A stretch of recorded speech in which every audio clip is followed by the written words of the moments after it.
El siguiente programa es de clasificación O, de opinión, apto para todo público. Democracia M y Democracia TV presentan Diálogos con Francisco Rocha. Diálogos. Diálogos. Buenas tardes, amigos, estamos iniciando Diálogos. Como les habíamos informado el fin de semana, hemos invitado al señor doctor Ángel Polibio Córdoba, el principal de Sedatos. Sedatos cumple, comentábamos hace un momento, el 45 años de existencia como una de las empresas no solo pioneras, sino la que más se ha consolidado en temas de investigación de opinión pública y otros también con esta vasta formación que tiene su director, el doctor Ángel Polibio Córdoba. Vamos a hablar, ellos tienen el día martes a las 6:30 de la tarde en la Universidad Andina Simón Bolívar, van a tener la presentación de un libro, que son 40 años de la fuerza de la opinión pública. Vamos a hablar de esto, pero para iniciar, primero saludar a todos nuestros amigos de la 920 AM de Manavisión, a quienes les mandamos un abrazo y agradecimientos, pero también a los que nos siguen a través de las 4 plataformas que están a su disposición. Doctor Córdoba, bienvenido, buenas tardes. Decía 45 años. ¿Cómo le parece? Sí, ¿no? Primero, un saludo, mi querido tardes. Francisco, a través de Democracia TV y de estas plataformas que yo creo que realmente es un avance tecnológico muy grande. Todos los días estamos siempre pendientes, antes incluso de las 7 de la mañana, claro, después al mediodía, y pues es una de las formas en que se hace efectiva la democracia, porque en lo que se refiere a nosotros, pues iniciamos el 18 de diciembre de 1974, y yo en ese entonces trabajaba para Naciones Unidas, era director de estudios en México, pero previamente estuve en Colombia y tuve la gran oportunidad ahí de hacer durante unos 5 años trabajos muy cerca de el presidente Lleras Restrepo, que fue una gran oportunidad de conocerlo. Salió un día en el diario El Tiempo un estudio sobre el desempleo, que medimos el desempleo en Colombia, que había subido, y yo trabajaba con el DANE. El DANE es el Departamento Administrativo Nacional de Estadística. Ya, es lo que sería nuestro INEG aquí. Nuestro INEG. Y el director me dice, oye, es esa noticia de ayer, de pronto nos llama el presidente y no sabemos qué nos va a pasar. Entonces, me llamó el presidente y era Restrepo. Lo cuento esto porque es una anécdota muy interesante. Es ya como comienza ahí demostrándose el peso de la opinión pública. El peso de la opinión pública. Cuando se conocen temas claro, que a lo mejor no eran conocidos no a era la conocido. época, ¿no? Y claro, yo fui al Palacio de San Carlos a hablar nada menos que con el presidente de la República. Claro. Pasé donde él. Yo tenía 29 años. Entonces entro y me dice, se ha sido muy joven usted. ¿Y es ecuatoriano? Claro. Sí, señor presidente. ¿Y cómo es lo que usted saca estos datos? Entonces yo le digo, pues a través de investigación, por muestreo, probabilística. Esta encuesta la hemos hecho aquí en Colombia, consultando a más de 5,000 personas en todos los departamentos. Y le indiqué cómo era. Dice, pues mire, señor, allá pues, a todos los profesionales dicen doctores. Claro, doctor. Desde luego yo tenía mi doctorado, me dice, doctor Córdoba, le agradezco mucho y lo felicito por su trabajo. Cuénteme. Le puse al tanto de todo lo que hacíamos. Claro, más bien estudio económico, la información. la información, cómo es lo que a través de un proceso aleatorio, probabilístico, llegamos a los hogares que difícilmente pueden ser visitados por los políticos. Y fue tan grato que él me dijo, yo quisiera que usted trabaje cerca conmigo, porque necesito su esa información, claro. Fue una gran oportunidad. Él tenía una revista que se llamaba Nueva Frontera, que él la dirigía, Y bueno, fue una vinculación en Colombia, era mi primera misión con Naciones Unidas. Yo me gradué en agosto del año 69 y en octubre ya pasé a ser parte de Naciones Unidas.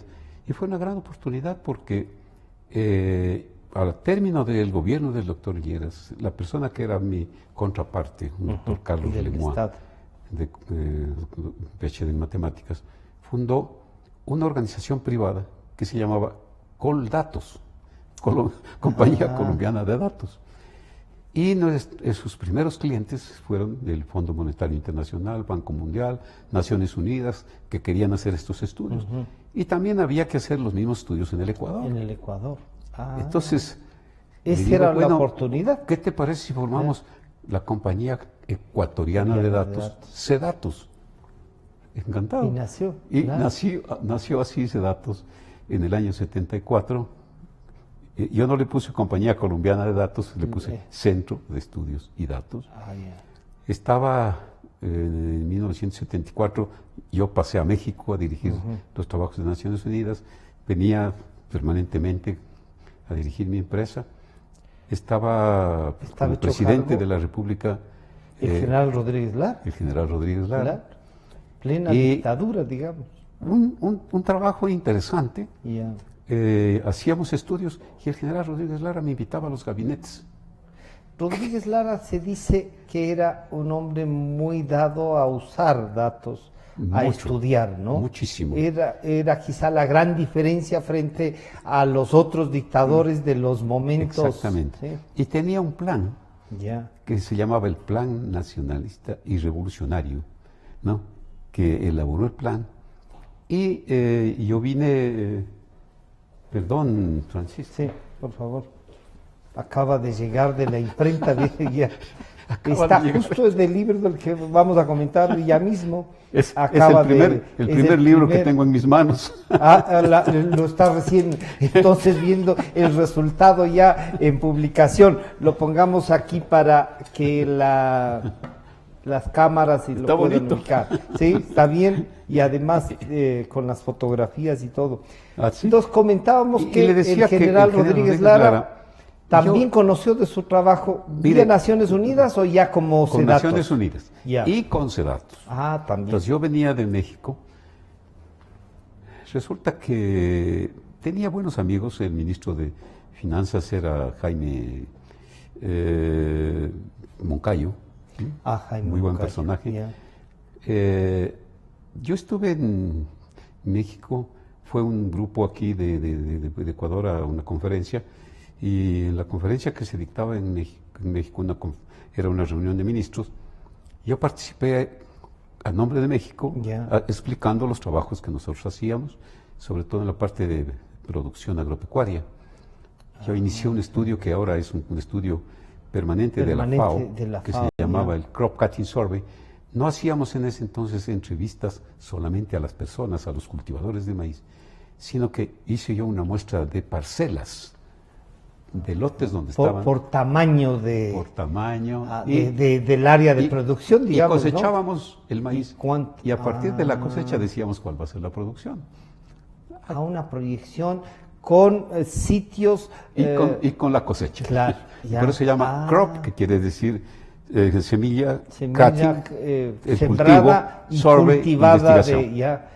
Para la investigación. Entonces yo vine a México porque me invitaron, también me invitó Jaime, vine acá al Ecuador, me invitaron a un programa de televisión, así como estamos hablando ahora, y entonces salió en la prensa el análisis que yo hice del plan nacionalista y revolucionario, y salió en el diario El Tiempo bastante extenso.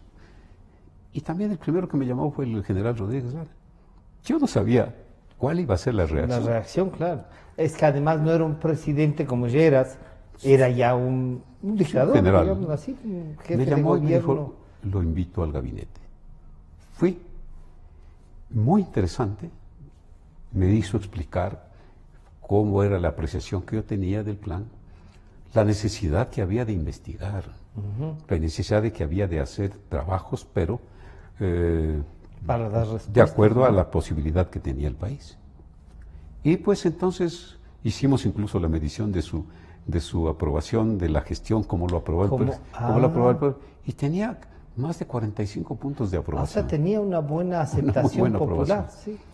Sí. Bueno, llegó a ser bastante popular. Muy general popular, Rodríguez, ¿no? porque también había dinero, pues. El gran Estaba el boom problema, y petrolero, eso lo claro. cuento yo aquí en el libro, Ya. el gran problema era que tenían mucho dinero Claro. y no sabían qué hacer con el dinero. Y eso es lo que yo comenté en este programa de televisión. Bueno, hay que planificar, hay que investigar, hay que conocer cuáles son los problemas que tienen las diferentes provincias, área urbana, área rural, cómo está el asunto de los Para jóvenes, de poder los estudiantes. incluso...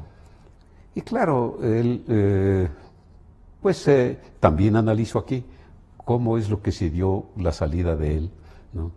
también. Él salió, pues, él salió en el claro, mes ya para ser sustituido por el triunvirato, por el triunvirato. pero previo a la sonada del general González Alvear, ¿no? Claro, esa sonada de la funeraria. De la funeraria, claro. Hay un libro de un sobrino del general Gallardo, de Byron Rodríguez, Sí. se llama El golpe de la funeraria. El golpe. Yo escribo Pero aquí. ese fue realmente un toque ya para terminar el y gobierno. yo escribo Rodríguez aquí Lara. y hago mención, pues, ¿cómo es? A la revuelta de la funeraria. Ya. Fue bastante duro. Fue el 1 de septiembre del año 1976. 76. 76 o 75. Set- Ya voy a ver. ya. Entonces, 76. Porque faltaba un mes para cumplir 4 años. Para cumplir ya. Ah, Y entonces, pues, 72, el presidente, 76. el gobierno prohibió, pues, de que se hable del 1 De de septiembre. septiembre. Entonces se hablaba del 32 de agosto. De agosto. Ya. Bueno, así fue entonces como comenzamos. Tuvimos a 15 datos, una muy buena oportunidad. Los empresarios comenzaban ya a manejar estos datos, esta Los investigación, empresarios- ¿para eso o era una cosa así que no? Mire. Usted dice ya teníamos clientes Muy importantes. buena pregunta, ¿no? porque esa duda, Ajá. esa inquietud, se ha trasladado a través de todos los años. A Porque ver. dicen, ¿dónde harán las encuestas? ¿Qué será? Esto ha de ser solamente lo que quiere que se le diga el que paga, y eso no es así. Bueno, entonces yo retorné ya definitivamente al Ecuador en el año 1976.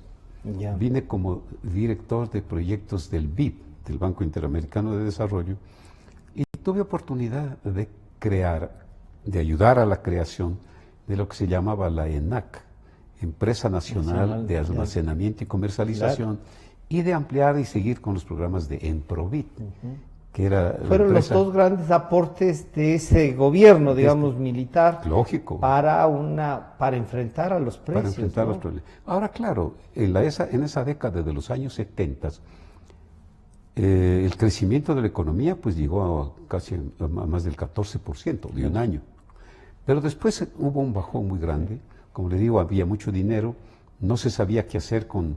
Pero además de endeudamiento, ¿no? Entonces- ¿Cómo se repetía en estos últimos 10 años, para hacer una comparación, entre la abundancia de ingresos, pero también esta necesidad, entre comillas, de endeudarse? Y luego de eso, por eso surgió lo que se llamaba el endeudamiento agresivo. Agresivo, claro. Porque entonces decían, bueno, si tenemos nosotros, Para no había pagar. un índice de riesgo país, pero bueno, si tenemos buen crédito, si saben que el Ecuador está iniciando una etapa petrolera, entonces, bueno, consígase créditos. Más recursos En para hacer. el año 1972, la deuda externa del Ecuador no llegaba a 250.000 ¿Dólares? dólares.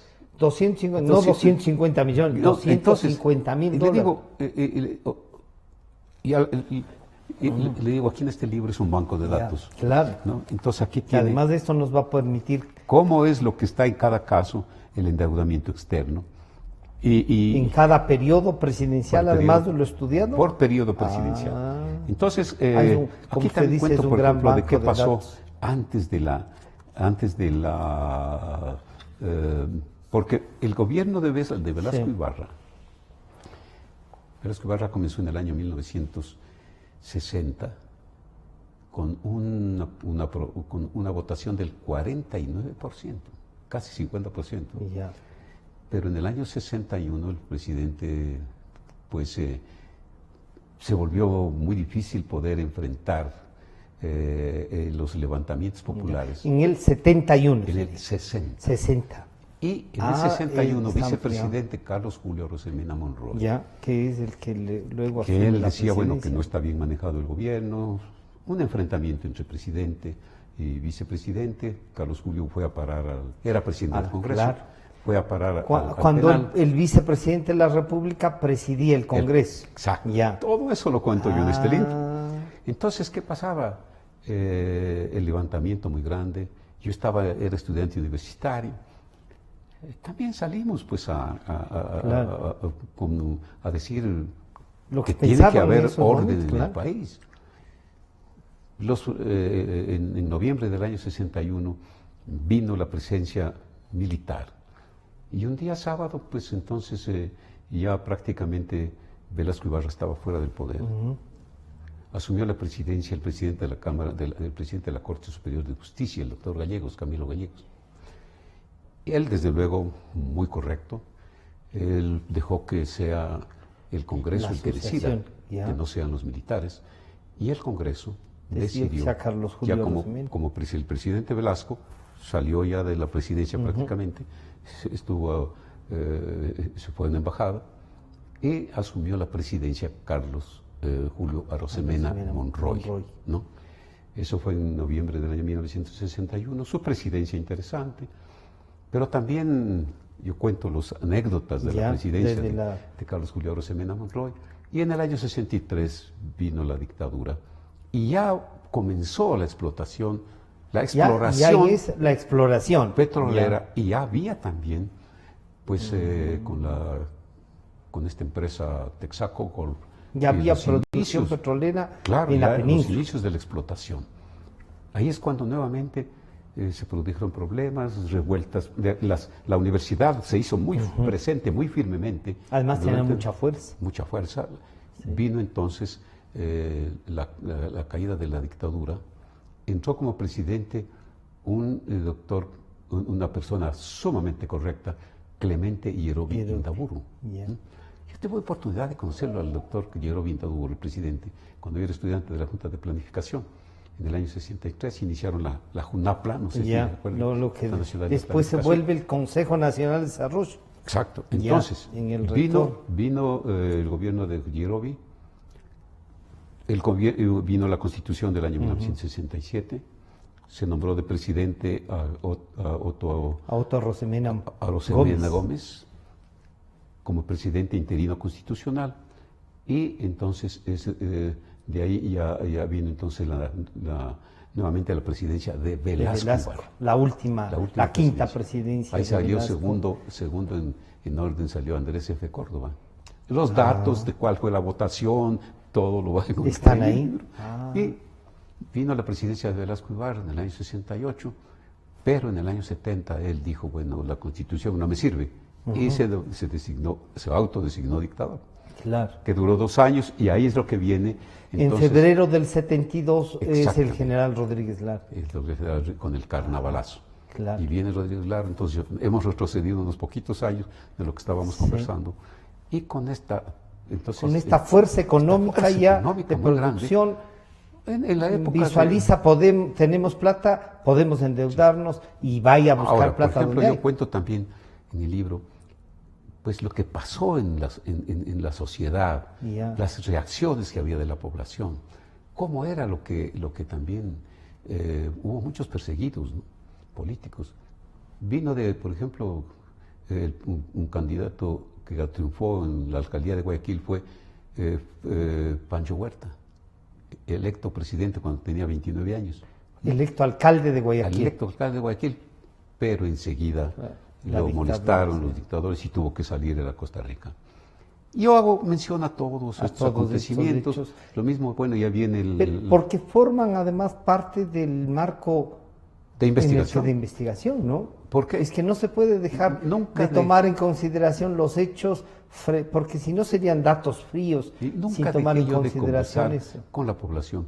Pero era clave, y sigue siendo clave, y seguirá siendo clave, los medios de comunicación.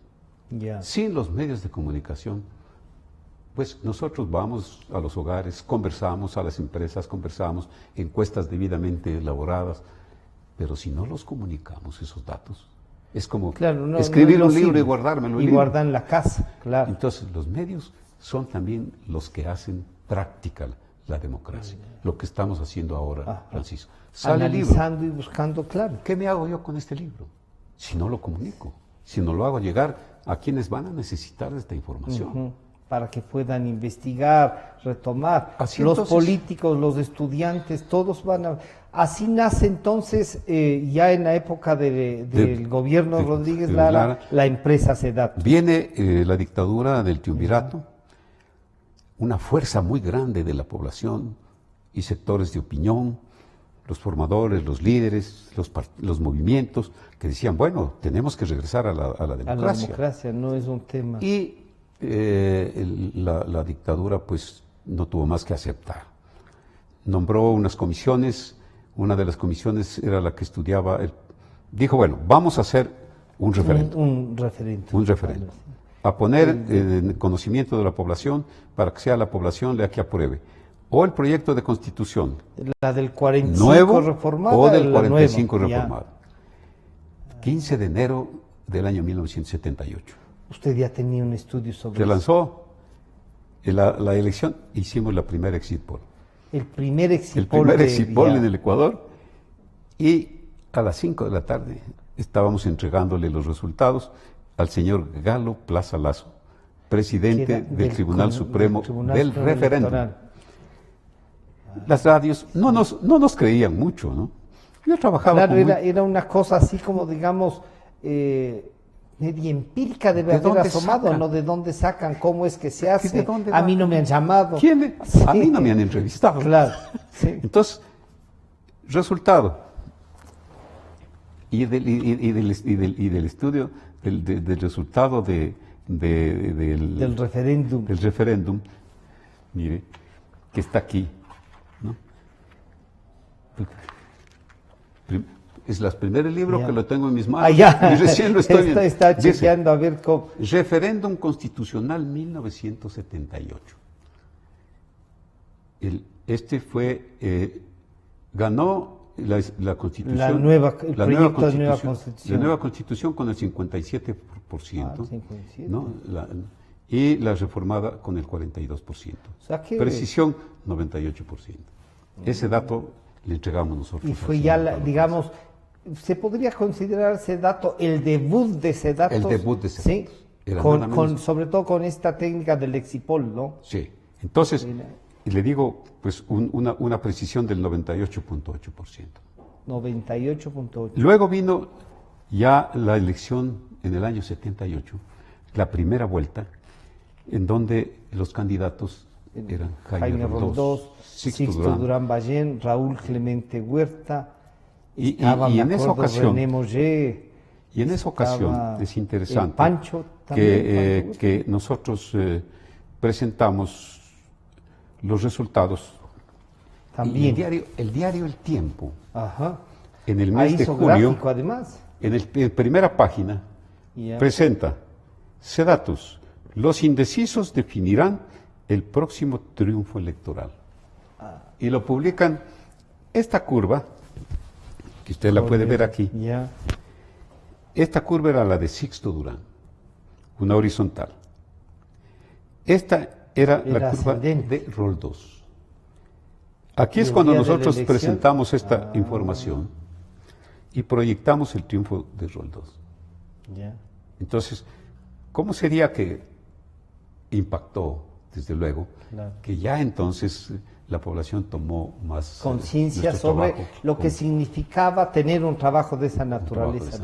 ¿Qué grado de, digamos, de indecisión tendría en esos días la población?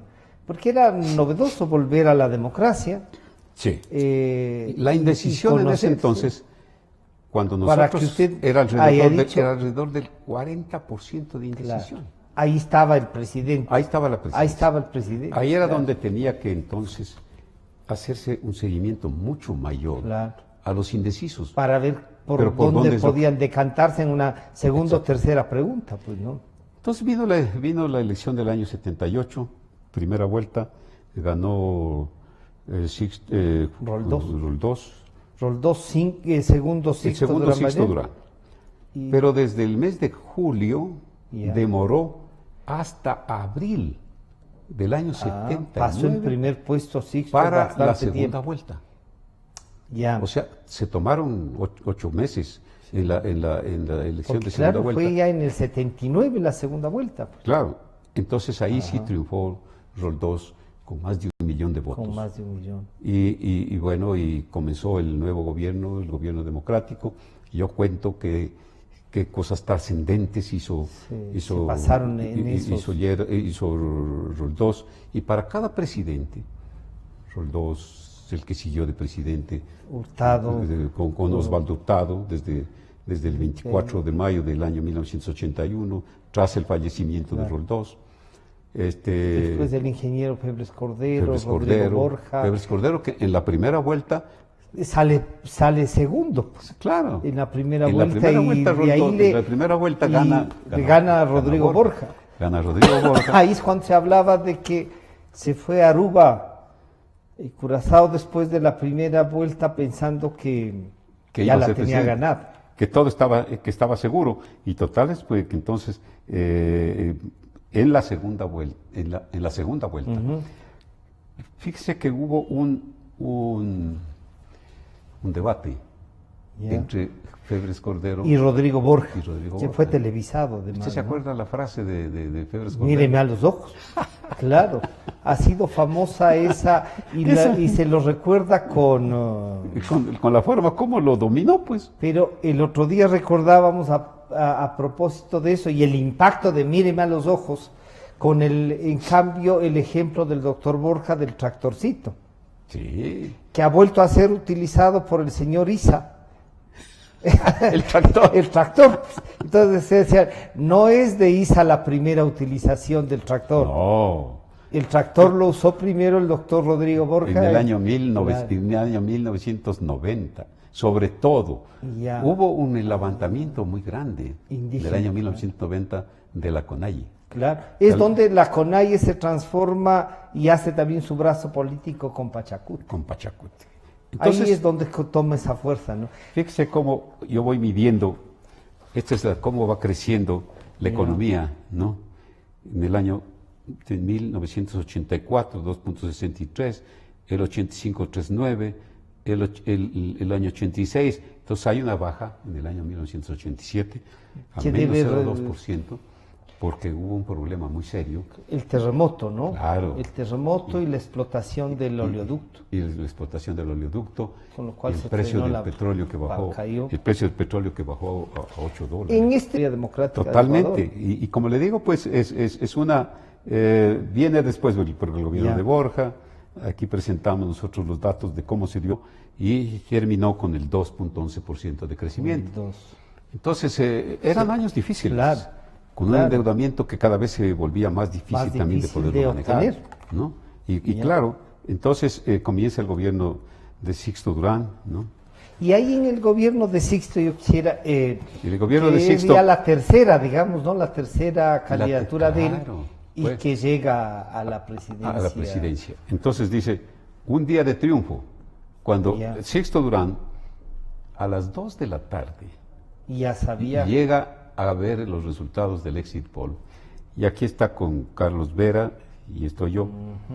Y llegó hace datos a ver. Llegó hace datos a ver los resultados a las entre 2 y 3 de la tarde. E hicimos una rueda de prensa a las 5 en punto. El que escribe este artículo es Martín Pallares. En el diario, Hoy. Y ahí está, un día de triunfo, ¿no? Luego, pues, hizo un referéndum, una consulta popular de las 11 preguntas que... Ahí estaba lo de los independientes. Exacto. Entonces, eran 11 preguntas que se ganó el no. Pero ahí también hubo una situación especial, porque nos contrató para hacer ese referéndum el gobierno. Pero nosotros sacamos en el exit poll esto, pero hubo un presidente del INEC que dijo, está equivocado, porque sí gana el sí gana en tales y tales preguntas y el gobierno no le debe pagar ese dato. la prensa sacó, gobierno no pagará a Sedatos. Porque pierde. Porque Claro. nos equivocamos, según ellos. Claro. Vino el dato del Tribunal Supremo Electoral, las 11 preguntas nosotros correctos. Contundente triunfo del no. Y así pues entonces ha habido... Polibio, en el gobierno de Sixto, no sé si usted presenta cifras en el libro sobre el conflicto con el Perú. Claro. Y hubo un momento dado en el que el presidente Sixto Durán Ballén, con aquellos de ni un paso atrás, se inician los diálogos. Me parece a mí, no sé si es que usted y su experiencia, fue un momento de unidad nacional impresionante, Pero, ¿no? Lo que usted menciona, Francisco, ni un paso atrás. Entonces, hicimos nosotros en esa ocasión un estudio con una firma conocida en Perú, también una firma muy importante, la firma Apoyo, para saber cómo reaccionaba el las peruano. dos poblaciones. Y tanto los ecuatorianos como los peruanos, lo que se quería era que haya terminemos esto definitivamente, no con guerra, sino con paz. Entonces yo presento aquí también, ya después cuando se firmó el acuerdo de paz, que fue en el gobierno de Yamil Maguad. De Yamil Maguad, aquí está toda esa información de Yamil Maguad, y presento justamente los datos, miren. Esto fue en el año 92. En el año 92. Sí, ahí le puede enfocar. En el año 92. Que decíamos, porcentaje de la población que quiere un arreglo amistoso. En el año 92. En el Perú, el 65%. En el Ecuador, el 63%. Ahí estábamos más o sea que la población no quería ir a la guerra. Una confrontación. Una confrontación. Y perdón, Francisco, porque usted la mencionó. El año 95, con la guerra del CENEPA, Sixto estaba con una aprobación más o menos, más bien baja. Cerca del 20%. Sí. Y habían pasado varias cosas. Vino la guerra del CENEPA y subió la aprobación a cerca del 40%. Y las Fuerzas Armadas tuvieron el 95% de aceptación. ¿Será la aceptación más alta que han tenido en la historia? La aceptación más alta que han tenido las Fuerzas Armadas desde que se conocen, ¿no? Claro, después entonces en el libro yo paso a ver el gobierno también el gobierno de Bucaram, comenzó con 68 puntos, terminó con 7 puntos, con 6. A los 6 meses, ¿no? A los 6 meses, 6 puntos. Vino el gobierno de Fabián Alarcón, comenzó con un 58% y terminó con un 36, 38. Aquí están los datos de todos los presidentes, cómo comenzaban. Y bueno, entonces de esa manera el gobierno de Fabián Alarcón también tuvo que pasar por situaciones un poco difíciles. Claro. La cuestión de también el precio del petróleo muy bajo. Claro. La economía estaba en una situación El propio difícil. Bucaram ya había hablado de hacer la convertibilidad. Sí. Entonces... Era precisamente por los problemas económicos que estábamos viviendo. Pero como le digo, la situación del gobierno de Bucaram fue de tal magnitud que el haber bajado... ¿Usted recuerda del 60 y pico % que nos recuerda usted que tenía de aceptación? ¿A qué tiempo pierde toda esa popularidad del presidente Bucaram? El presidente Bucaram perdió realmente su popularidad a los 2 meses. En poco tiempo, después de haber tenido 68, iba bajando 30, 20, hasta que se situó, pues, como le digo, en nada menos que en 6 puntos. 6 puntos. Luego, quiero mencionar esto, vino el gobierno de Maguad, un gobierno que también tuvo situaciones difíciles. Usted recordará el feriado bancario, la dolarización, pero cuestiones muy importantes. La firma del acuerdo de paz. El acuerdo de paz, la dolarización. Y la dolarización. Quizás son dos hitos, ¿no? que le cuando tocan se le a Maguad. pregunta a la población, ¿y a usted le parece que debe salirse de la dolarización? Casi el 85% piensa que de ninguna manera, que tiene que continuar, pues, la dolarización. Y ese gobierno, claro, que también terminó con 7%. Con 7. Con 7%. Claro. Y ahí vendría una pregunta, antes de ir para analizar eso. ¿Cuánto pesa la popularidad del presidente? Porque algunos no quieren tomar algunas medidas. Aquí están la popularidad de los presidentes. Por cada presidente. Por cada presidente. ¿Con cuánto comenzó y con cuánto terminó? Hay una estadística y además he hecho un cuadro con las fotos de cada presidente. Con las fotos de cada presidente, lo cual es bastante interesante. Sí, ¿no? Claro. Ese es un dato que puede servir. Avanzamos hasta llegar, digamos, el gobierno de Lucio Gutiérrez se distinguió mucho porque el crecimiento de la economía, los más altos desde el retorno. De los más altos de la historia. No digamos, no solo del retorno a la democracia, sino que en realidad de todo el país. Llega a tener el 7%. Porque llegó nada menos que, aquí está el crecimiento de la economía durante Gutiérrez, comenzó con 2,72, en el año 2004, 8.21%. Claro. 8.21%. Cuando él salió, 6.20. Era el crecimiento. Luego el crecimiento, en el caso, ya entramos entonces a los gobiernos de Correa, desde el año 2007 a 2017. Bueno, aquí yo hago un recuento de todo lo que pasó, y de cómo pasó en la década, qué ingresos tuvo. Realmente es algo... Y le voy a insistir en esto. ¿Cuánto cree usted ya desde el análisis de los datos y eso, que un gobernante debe tomar en consideración para tomar una medida? ¿Su popularidad o la necesidad de la medida? Ahí hay un conflicto porque algunos dicen, oiga, pero no tome esta medida si es impopular. Y entonces, ¿cuándo hay que tomarla?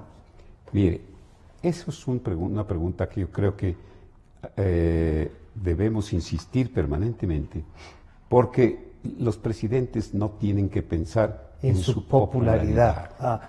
Tienen que pensar en cómo es lo que está la situación del país, cuál es la situación del desempleo, del empleo, cuál es la situación de la seguridad, cuál es la situación de los servicios en general, cómo está la cuestión que tiene que ver, por ejemplo, con la drogadicción, ahora con la corrupción, con la migración.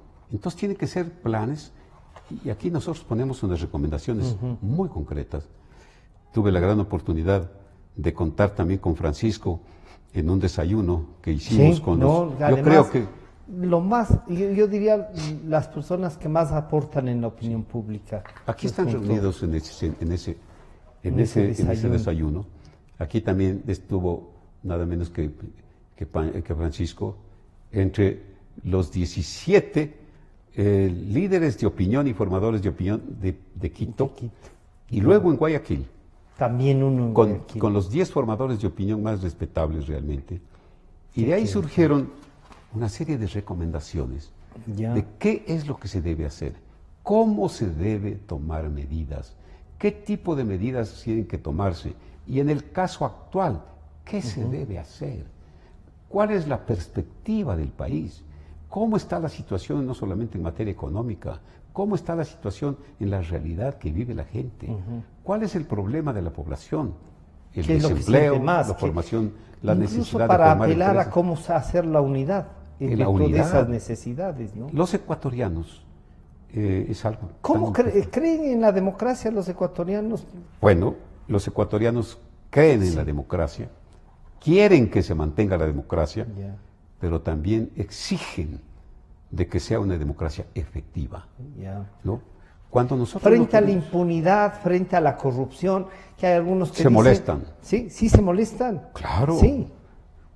Porque a veces parecería que hablar de corrupción como que llega a un cansancio y la gente dice, vean. Aquí hay un cuadrito que es muy interesante, en donde cualquier persona, sin necesidad de ser un experto en la materia en economía, puede analizar la historia del país, los altos y bajos que han habido desde el año 1972 hasta el año 2019. Lo que comenzaba en el año 72 con la época petrolera, lo más alto. Después, cuando vino con el gobierno de Lucio Gutiérrez, el máximo crecimiento que tuvo con el presidente con el presidente Correa fue de 7.9, pero con caídas tremendamente estrepitosas. Y algo que vale la pena también que pueden observarlo aquí, cuando nosotros vemos cómo es la comparación de lo que tuvo Correa con lo que tuvo los demás gobiernos. Mire. Ingresos versus ejecución, ¿podría llamarse así? Las exportaciones públicas de petróleo, ingresos totales, desde el gobierno de Roldós, este gráfico, mire. Sí. Y esta torre. Ese es el gobierno de... Es el gobierno de Correa. De Correa. Una verdadera torre. Los miles de millones de dólares que ingresaron, que recibió. Y aquí están los valores. Sumado después, si nosotros sumamos todo lo que es el presupuesto del Estado, si se suma el presupuesto del Estado, en comparación, lo que recibió Correa es más de lo que recibieron todos los gobiernos desde el año 1979 hasta esta parte. Recibió más de todos los gobiernos de la democracia. Y vamos a ver entonces cuáles fueron las obras. Aquí están descritas las obras. También. Claro.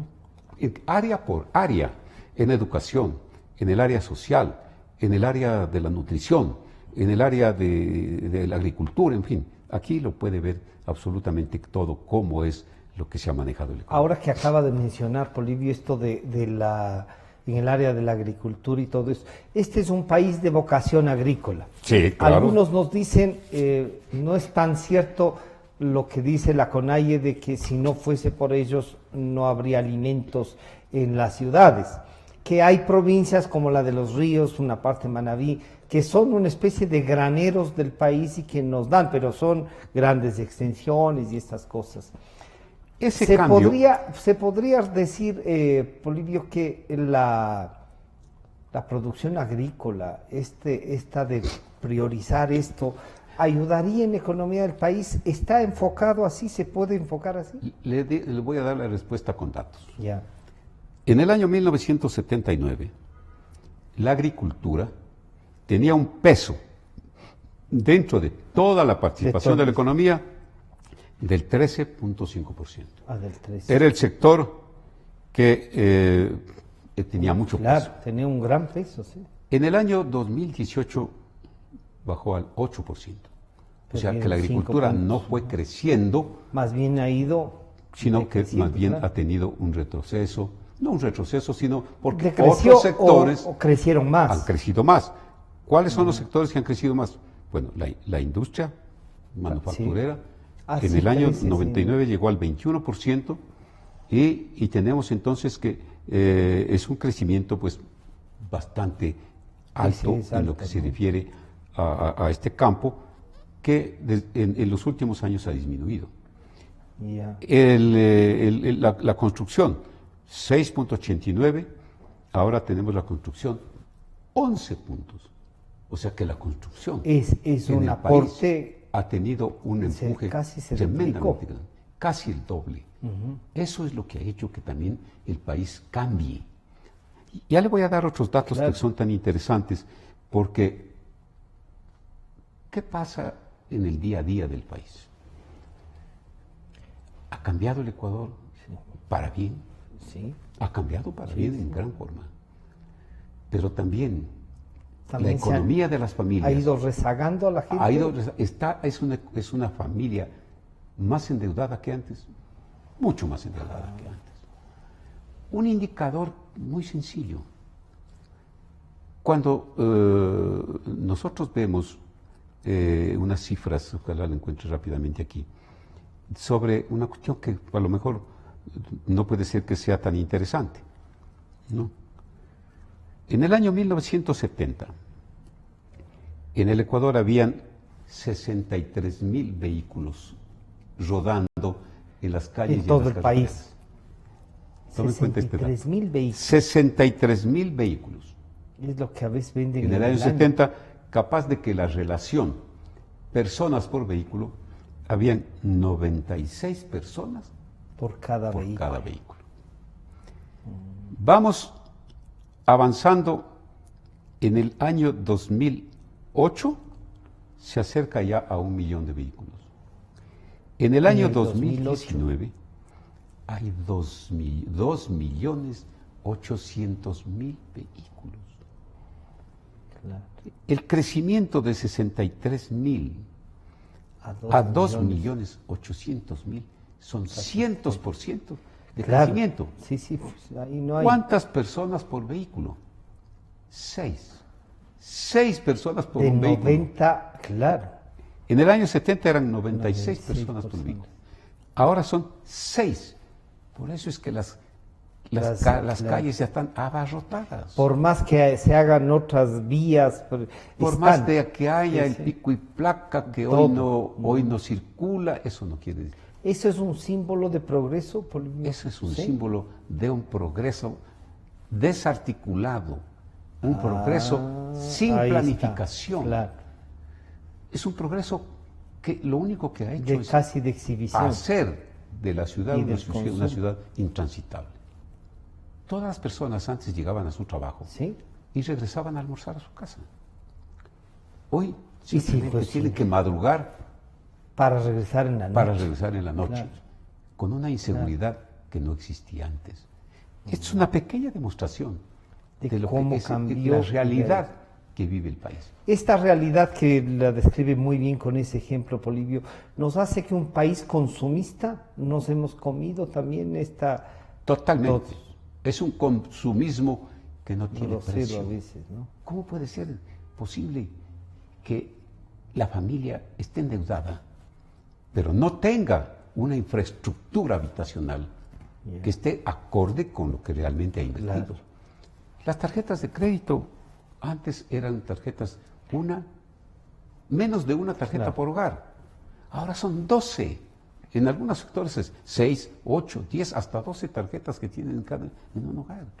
Entonces, ahí le voy a pedir una cosa. Esto que usted nos acaba de escribir, 12 tarjetas, nos habla también del bienestar. Y acabo de ver unos datos en Chile, que este nivel de vida, digamos, que llevaban los chilenos, tenía un costo humano de detención, porque deben del departamento, deben del carro, pagan altas cuotas en la educación, sus hijos tienen auto también, tienen mejores teléfonos, pero todo eso todavía hay que pagarlo y tienen que pagar durante 20 años.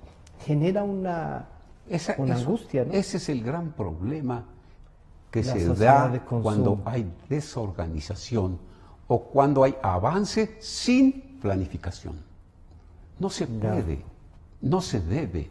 Eso es lo que dijeron ustedes, los líderes en el seminario, desayuno seminario que tuvimos, y voy a ver unas cuantas sugerencias.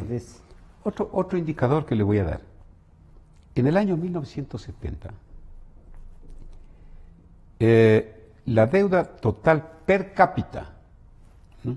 Si dividimos la deuda externa más la deuda interna del país, para ver con la población. Para ver a cómo nos tocaría pagar. ¿Con qué deuda nace un niño? Ya. En el año 1970 nacía con una deuda de $111. Muy manejable, $111. Ahora, nace con una deuda de $4.623. ¿Cómo puede ser? No. Ese es el gran cambio real que existe en el país. Una familia nace endeudada, cuando un niño nace endeudado. ¿Cuánto Pero tiene la familia igual, cuando se constituye y nace hay que multiplicar los 4.600 por 4. Yo creo que estos indicadores, los señores, las instituciones, los movimientos, los partidos, debemos estudiar. Tienen que tomar en cuenta para ver qué sugieren, qué planificación. Algo que también me pareció interesante y que lo incluí aquí. Bueno, la tasa de analfabetismo del Ecuador en el año 1974 era de 26%, ahora es del 5%, 5.6%, bastante bajo. Ahí avanzamos. En el área urbana el analfabetismo era un 9.7%, en el área urbana actualmente es de 3.7%. Sí. El analfabetismo rural 38.2 en el año 74, ahora el analfabetismo es de 12.1. Pero vea una cosa interesante. Por favor. ¿Y el analfabetismo electrónico? O sea, el manejo de los el contacto con la tecnología. ¿Cómo actual, le parece? Pues, no, pues ese debe ser altísimo ahora. Espera, el analfabetismo electrónico en el año 2008 era de 32%, el analfabetismo. En el 2008. Ahora es del 10%. Ah, del 10. Nos acercamos más entonces a la tecnología. Nos acercamos más a la tecnología. Y en el área urbana es del 6%. O sea que es un acercamiento a la tecnología brutal. Y en el área rural, en el área rural, 21%. O sea que es un avance de la población en materia electrónica, en el uso del Internet. Se volvió cotidiano. Se volvió cotidiano. Es muy interesante. Se nos está yendo, se nos está terminando el tiempo. Muchísimas gracias por compartir, pero quisiera unas 2 últimas reflexiones suyas. Primero, creo que hay que agradecer el trabajo hecho, felicitarles por los 45 años y por los 40 años de aportes, pero también, Polibio, no me perdonarían si no digo, ¿cuánto uno puede confiar en la fotografía hecha? Porque a veces dicen, no, a ver, ya está, no coincidió la cifra. Puede variar cuánto la gente o cómo debemos manejar los datos estadísticos. Debe tomar en cuenta quien está manejando información, resultados de encuestas, de quién hizo, cómo se hizo, dónde, a través de qué metodología, capaz de que cuando se hace un examen de sangre, tiene que ir a un laboratorio que le dé un resultado confiable. No necesita tomarle pues 1 litro de sangre, o sacar un litro de sangre, con pocos centímetros, usted tiene el resultado muy bien. Lo mismo sucede en la encuesta. Tiene que ser un procedimiento matemático, probabilístico, aleatorio, debidamente hecho, capaz de que los resultados finales sean muy cercanos a la realidad. Aquí no pueden ser idénticos, tienen que ser muy aproximados. Claro. Aquí pero ponemos nosotros. Pongamos uno y le doy un ejemplo así antes de que. Cuando la diferencia es como, por ejemplo, en el Uruguay, menos del 1%. Los datos, dice, ahí es bueno que las empresas hablen antes o esperemos los resultados que den la institución. Los resultados son resultados siempre extraoficiales. Son resultados que, al menos yo pongo aquí, todas las exit polls que hemos hecho, todas, en donde el promedio de error no pasa del 2%, 98% de precisión. En algunos casos ha llegado al 99%.